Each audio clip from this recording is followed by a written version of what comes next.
Yes, it will be less. Why? Because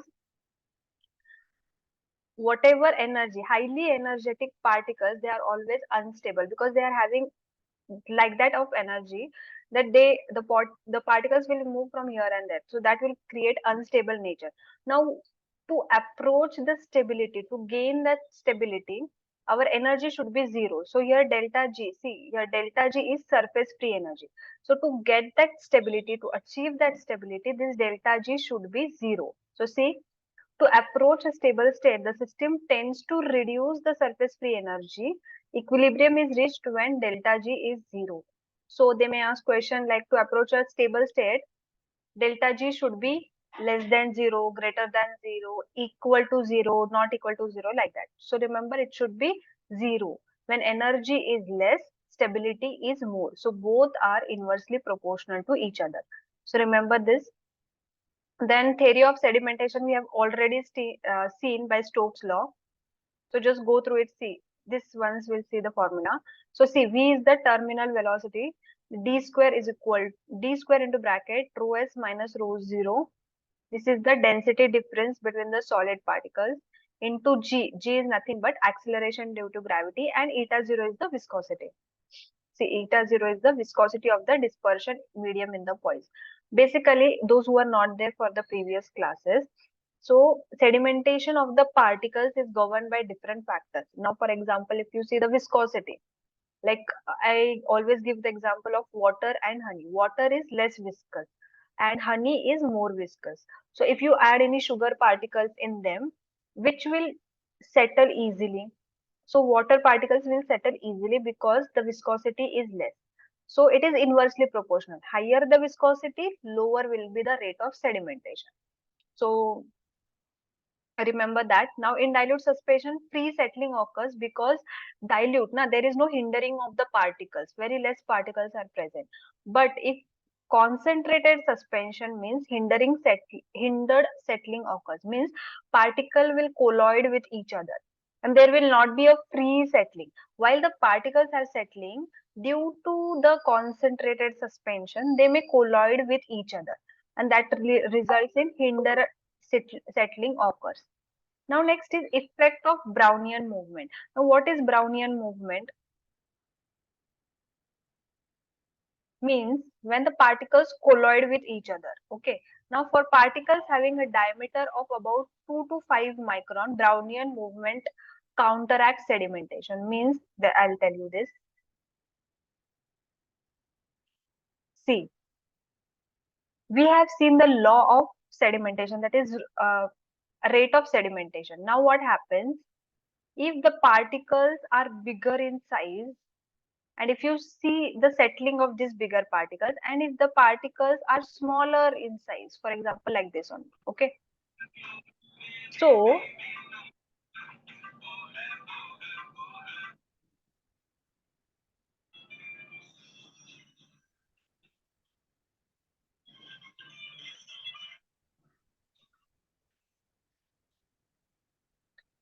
okay, so when these particles are colliding with each other, the Brownian movement counteracts sedimentation. Means when, see, for example, this particle is about to settle down like this, because of this collision it will go somewhere else. So like this, the particles will be like this in the continuous random motion. So the Brownian movement counteract means cancels the rate of sedimentation. Cancels the rate of sedimentation. Whereas in this case, if this particle will collide with this particle, it will not go to that side. Why? Because it is not having that much of energy, it is not having that much of weight, the diameter is also less. So the Brownian effect, the Brownian motion or Brownian movement is applied only to the higher particle size, that is of about 2 to 5 micrometer. If it is the case, then Brownian movement will cancel the rate of sedimentation and very less sedimentation will occur. So remember this one. If you want any repetition or if you don't understand any of the point, then please let me know. I'll repeat that point again. Now formulation of suspension. So the approaches commonly used in the preparation of physical stable emulsion or suspension fall into two categories. Now, use of structured vehicle. Now, structured vehicle will maintain the deflocculated particles in the suspension. Means how you will form a stable suspension. First of all, you should know what is stable emulsion. So those who were not there for the previous class, stable suspension means the particles are uniformly dispersed. They are not settling very fast. So that is nothing but stable emulsion. Now, how you can achieve, how you can maintain the suspendability of that particles in the vehicle. So you have to use some structured vehicle. Structured vehicle will retard the rate of sedimentation. It will means it will settle, but after certain period of time. So for longer time, it will maintain the suspendability of the particle. So for that reason, we are using the structured vehicle. Next is the application of the principle of flocculation. Again, we have seen the difference between flocculated and deflocculated. Now, either you have to create a structured vehicle so that deflocculated means the particles which are present as separate entities. Okay, this is the first case and this is the second case. So the particles which are present as separate entities, how you will maintain? In this case, here whatever medium will be there. For example, any dispersion medium is there. So you have to use the structured vehicle. Vehicle is nothing but the medium. Okay. So that structured vehicle will maintain the suspendability of this deflocculated system. Another case is you have to apply the principle of flocculation. Means you have to create some floccules. This also we have seen by addition of electrolytes like that. Okay. So the floccules, what they will do as compared to deflocculated system, flocculated will settle, but it will redisperse easily. Remember, it will redisperse easily, but deflocculated once settle down, they will not redisperse easily. It will form hard cake.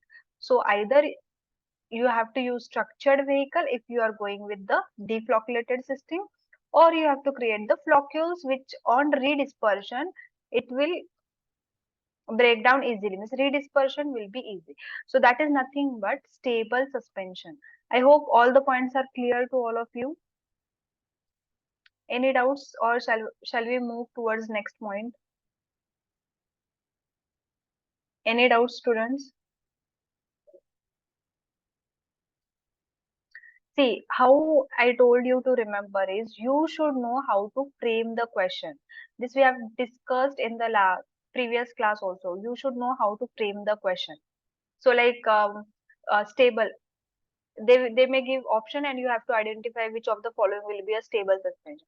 So a suspension with structured vehicle, suspension with flocculated, suspension with deflocculated, like that conceptually also they may ask you question, if not directly. For example, like particle size question is there, that is a straightforward question. So if it is there in the book, that is only the answer, but concept wise also they may ask you question.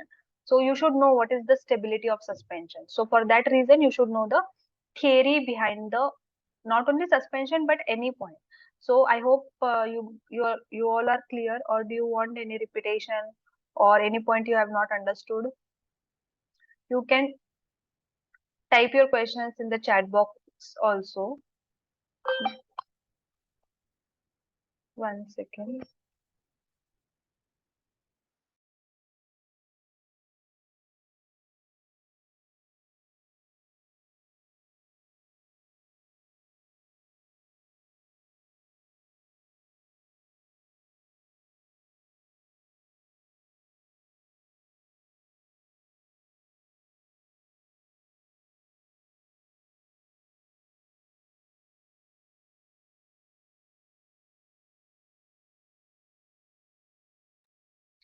Okay, so now we'll see about the weighting of particles. So wettability of a powder. Now in suspension only we have seen the solid particle should be weighted with the dispersion medium. Then only it will cause your suspension to be stable, or it will not float on the dispersion medium. So wettability, can anybody tell what is the relation between contact angle and weighting? Means it is inversely proportional or directly proportional? If contact angle is more, Weighting will be more or less.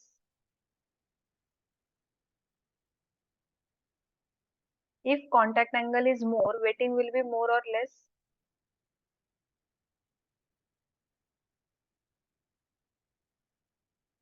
Okay. So contact angle, if contact angle is more, weighting will be less. Okay. So this we have seen in the suspension class. So the wettability of a powder can be ascertained easily by observing the contact angle that powder makes with the surface of the liquid. Once you can see um, the diagram also in the suspension. So powders that are not easily weighted by water and accordingly show large contact angle. So you have to remember this. Okay. La which of the following shows larger contact angle and which of the following are hydrophobic? So for that reason I have given here. So remember sulfur, which are red in color, that means they are hydrophobic, and which are green, that is hydrophilic. So see, sulfur, charcoal, magnesium stearate. If you add this in a pinch into a water, then it will float. Okay, it will not easily weighted by water. Powders that are readily weighted by water when free of adsorbed contaminants are called hydrophilic, means they are hydrophilic, water loving. So zinc oxide, talc, magnesium carbonate. Now controlled flocculation. For example, you have to create a floccules as we have discussed in the theory of suspension. The floccules should be very loose aggregates. Okay, it should not be very hard that it becomes difficult to redisperse. Okay, so that is the reason controlled flocculation, not too much of flocculation. So controlled flocculation means you will add some electrolytes. Here I have given. They may ask question, which of the following acts as flocculating agents? So that's electrolytes and pH stabilizer, like that example they may give. So remember, electrolytes in the suspension, they act as flocculating agents. So see, electrolytes are flocculating agents and they act by reducing the electrical barrier between the particles. So colloidal and coarse dispersed particle can possess surface charges that depends on the pH of the system. An important property of the pH dispersion, pH dependent dispersion, is the 0 point of the charge, that is pH at which net surface charge is 0. Okay, so 0 point is nothing but pH where net surface charge of the particles is 0, that is nothing but 0 point.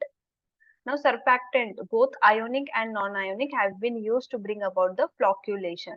So electrolytes are there and ionic, non-ionic surfactants. They also act as flocculating agents. Okay. Now next is flocculation in structured vehicle. So a suspending agent is frequently added to retard sedimentation of the flocks.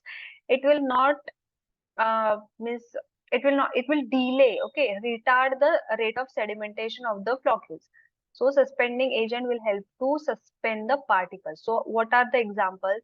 CMC is there, that is carboxymethyl cellulose, carbopol 934, v-gum, tragacanth and bentonite. Either they can be used alone also or in combination. Remember the examples. Okay, so the flocculation, how you will create? So that is CMC, you will add carbopol, v-gum, tragacanth or bentonite. Now rheological consideration. So what is the principle that can be applied? So first is viscosity of a suspension as it affects the settling. Means if viscosity is more, rate of settling will be less. This is given by Stokes law. The change in flow properties of the suspension when the container is shaken and when the product is poured from the bottle. Okay. For example, when suspension is there, when it is shaken, how it is pouring, whether its pourability is good or uh, it is difficult to flow, like that. So it can, all this principle comes under rheology. Now the spreading qualities of the lotion. Lotion is also one of the types of disperse system. So whenever you are applying it uh, on your skin, how it is spreading? It is spreading evenly or any tackiness is there. These all comes under the rheological properties.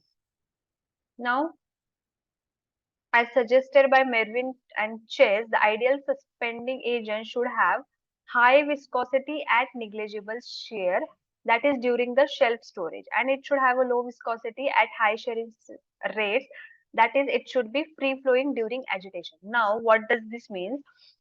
You all know the Stokes law. First, you have to remember the Stokes law. Stokes law is telling that suspension should have higher viscosity so that particles will not settle easily. Okay. Now, for example,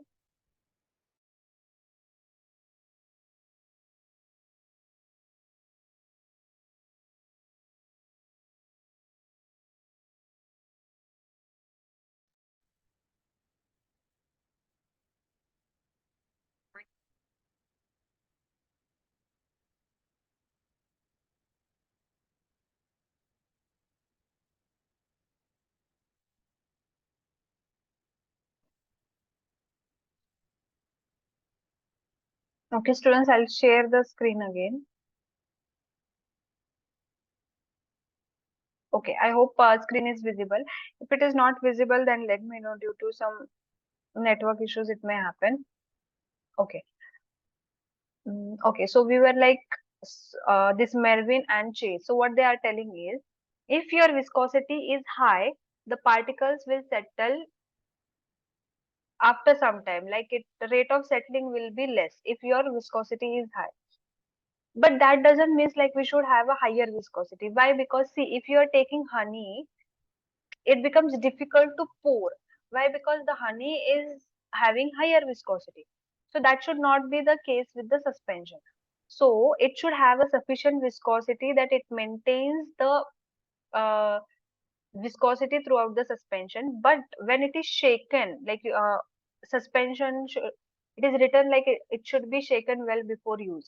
So when it is shaken with a negligible shear, means negligible force, only shaken, then it should have a less viscosity during pouring.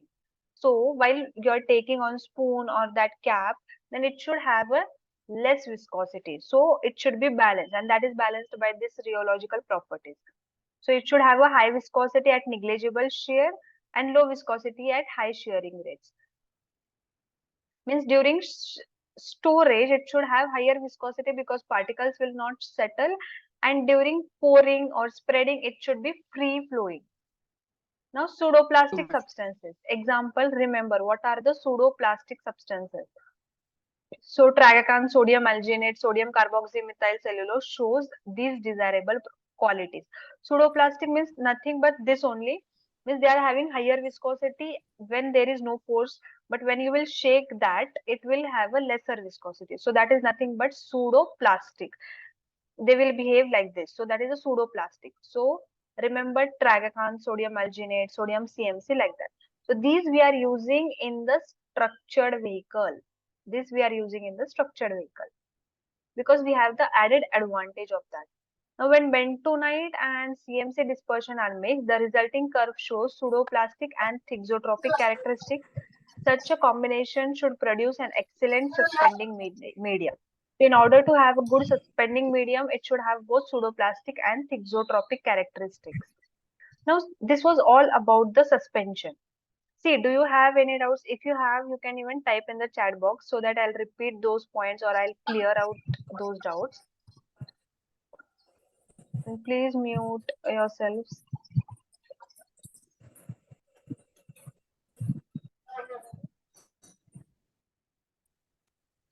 Okay. Now, next is emulsion.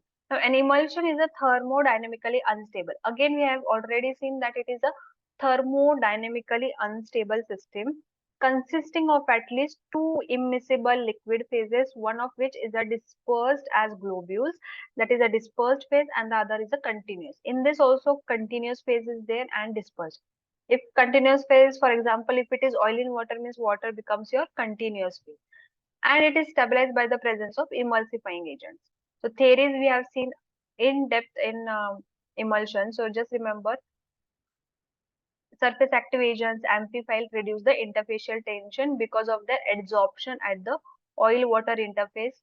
Combination results in poor emulsion. So see, sodium cetyl sulfate, olyl alcohol, cetyl alcohol, and sodium olyate. So these are the four emulsion. Don't remember that, but see, multimolecular adsorption and film formation. So hydrated lyophilic colloids form. Lyophilic means solvent loving. Lyo means solvent, philic means loving. So those which are having attraction towards the dispersion medium, they will form a interface between the two phases. So the film thus forms are strong and resist coalescence. Means what I'll tell in short. why the system is unstable. For example, this is your dispersion medium. In this, these oil droplets are there. So what happens if you don't add emulsifying agents? These oil droplets, they will come together and they will form like this. They will form a coalescence, which leads to, again, these droplets will come closer and it will form a separate layer. So you can see this oil layer separate and water layer separate. So this is the reason why it is becoming unstable. Now, if you add emulsifying agents, what they will do, for example, this is your individual particle. Okay. Now, this individual particle, these, whatever the multi-molecular adsorption will be there, they will adsorb. Adsorb means they will attach to the surface of this molecule. Multi-molecular, na? Multi-molecular means many particles will come across the droplet. And like this, different particles are there. Okay, like this, different droplets will be there.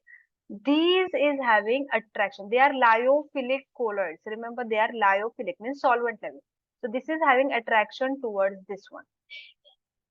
Okay, so now because of this barrier, these two particles will not come or will not contact with each other, and they will remain they will remain emulsified, or they will remain as separate droplets. So they will not form a different phase. So that is nothing but multi-molecular. Multi means many molecules. Adsorption means they will attach to the surface, not absorb. There is a difference. Adsorb to that particle. I hope you know this difference, right? Adsorb means, for example, your mobile phone is there. If you add a drop of water on your phone, don't do that. But if you add, then it becomes the adsorption. If you add a drop of water into the sponge, that is the absorption. I hope this knows, everyone knows, but still. So this is nothing but adsorption and film formation. It will create a film which will not, what we say, which will not come closer to each other, and the particles will remain separately. So the films thus formed are strong and resist. Resist means they don't allow the coalescence to happen. Significant increase in the viscosity of the dispersion medium. So because of this, since you are adding adsorbents, so it will increase the viscosity. Now next is solid particle adsorption.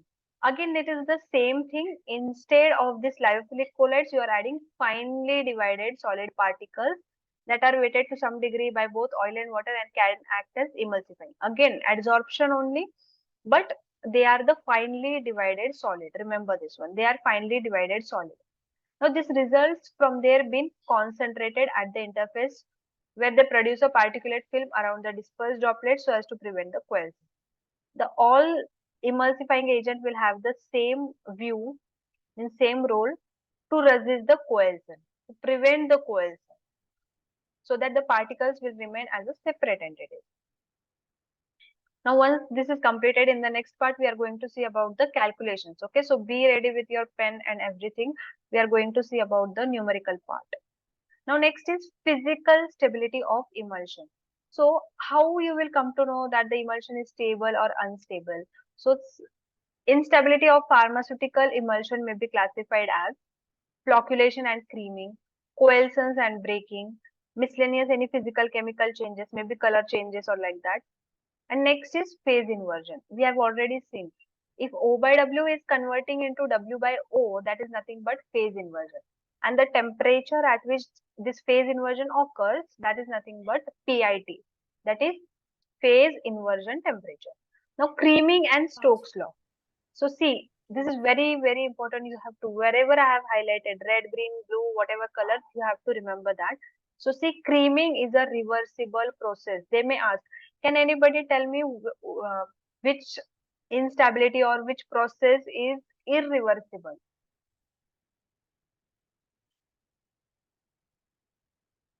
Which process is irreversible? This we have discussed in the emulsion. Okay, let somebody has typed breaking. Very good. So that is a breaking. Okay. Once your emulsion is broken, like if anything happens like that, it cannot be revert back.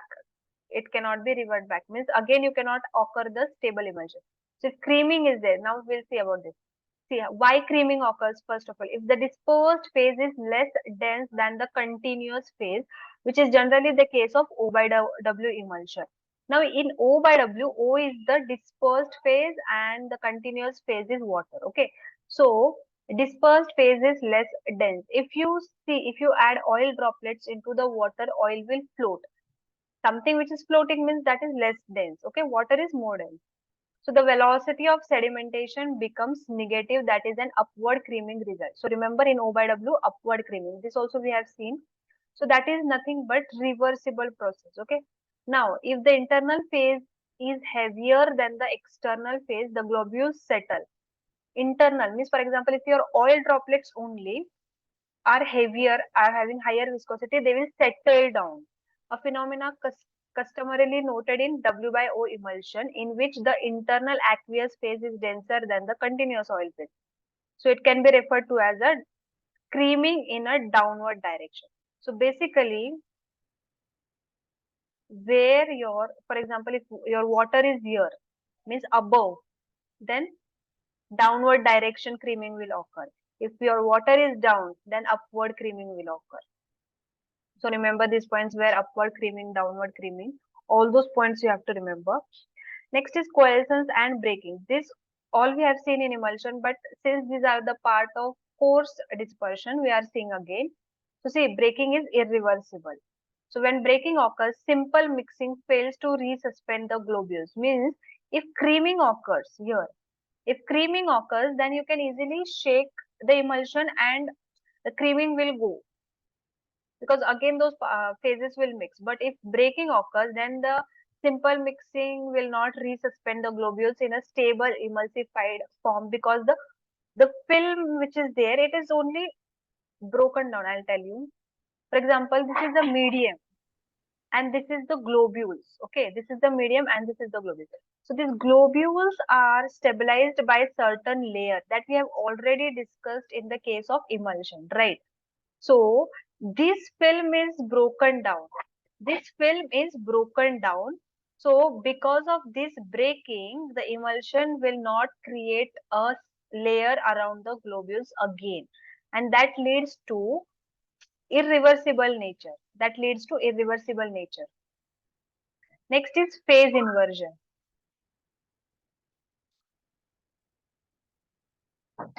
So the phase inversion is nothing but O by W emulsion is converting into W by O emulsion. Okay. So the phase inversion involves change of emulsion type from OW to W by O. So if it is simple emulsion means only two phases. And if it is a multiple emulsion means emulsion in emulsion. Okay. So remember, those who were not there for the previous class, simple emulsion on phase inversion will give simple emulsion, and multiple emulsion on phase inversion will also give simple emulsion. Remember this difference. Okay, both will give simple emulsion and can be inverted into W by O by adding calcium chloride to form calcium stearate. So this is not required the example, just remember. Now preservation of emulsion, how you will preserve. Okay, so it is a heterogeneous system in which partitioning of the preservative will occur between oil and water phases. So the preservative must be an unionized state to penetrate the bacterial membrane. Okay, as you all know that the drug basic phenomena for absorption, whenever a drug is present in your body, that drug should be present in unionized form in order to it should get absorbed. Ionized form of the drug will not absorb. I hope you all know this. Only and only unionized form of the drug will absorb. Okay. So same is the case with the preservative. If your preservative is unionized, then only it will penetrate the bacterial cell. Otherwise, it won't. Okay. The preservative must be in an unionized state to penetrate the bacterial membrane. Therefore, the activity of a weak acid preservatives decreases as the pH of the aqueous phase rises. Why? Because if pH is increased, this is a weak acid, okay? This is a weak acid. If the pH increases, it will get ionized. You know that weak acid at higher pH, it will get ionized. And because of that ionization,